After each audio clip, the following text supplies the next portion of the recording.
sampai dengan saat ini pemerintah itu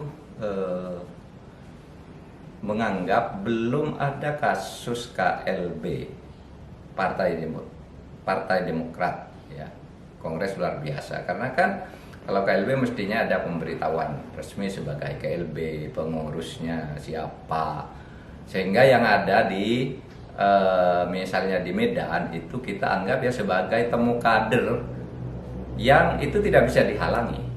Kalau kita menghalangi berarti melanggar ketentuan pasal 9 Undang-Undang nomor 9 tahun 78 tentang kebebasan menyatakan pendapat. Di situ dikatakan bahwa boleh orang berkumpul mengadakan rapat umum gitu asalkan memenuhi syarat-syarat tertentu. Syaratnya apa? Syaratnya itu bukan di istana negara, artinya tidak melanggar larangan tertentu, gitu juga bukan di tempat ibadah, bukan di sekolah, bukan di rumah sakit, bukan di arena objek vital. Kalau situ silakan adakan pertemuan. Sehingga kalau ditanya apakah sah KLB di Medan atau di Deli Serdang Medan, bagi pemerintah kita tidak bicara sah dan tidak sah sekarang karena bagi pemerintah belum ada secara resmi laporan tentang KLB itu.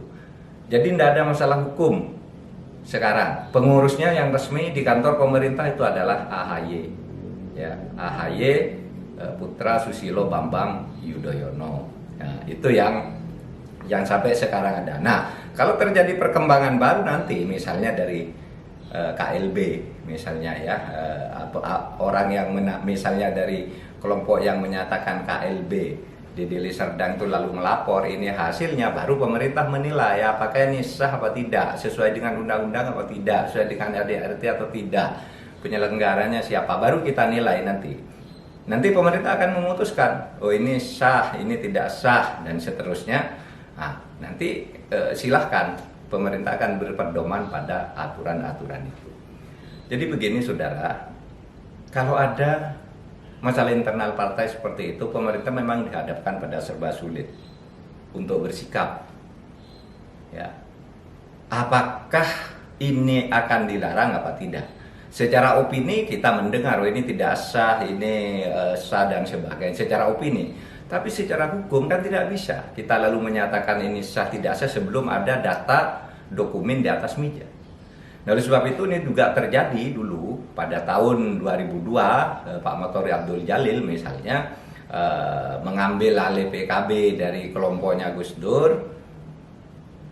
Presiden Megawati tidak bisa berbuat apa-apa, bukan tidak mau, tidak bisa melarang karena ada undang-undang yang tidak boleh melarang orang berkumpul gitu. Kecuali jelas-jelas menyatakan melakukan sesuatu yang dilarang oleh hukum, mereka berkumpul sebagai suatu kelompok masyarakat.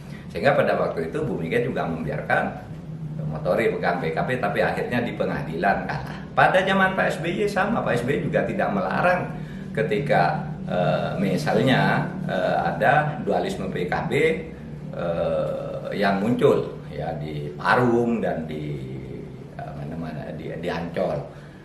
Pak SBY juga tidak melakukan apa-apa, dibiarkan serahkan ke pengadilan kan gitu. Akhirnya pengadilan yang memutus gitu. Jadi sama kita, dan yang akan datang pemerintah pun tidak boleh loh kalau ada orang internal lalu ribut lalu mau dilarang. Seharusnya partai sendiri yang solid di dalam, jangan sampai pecah. Jadi begitu.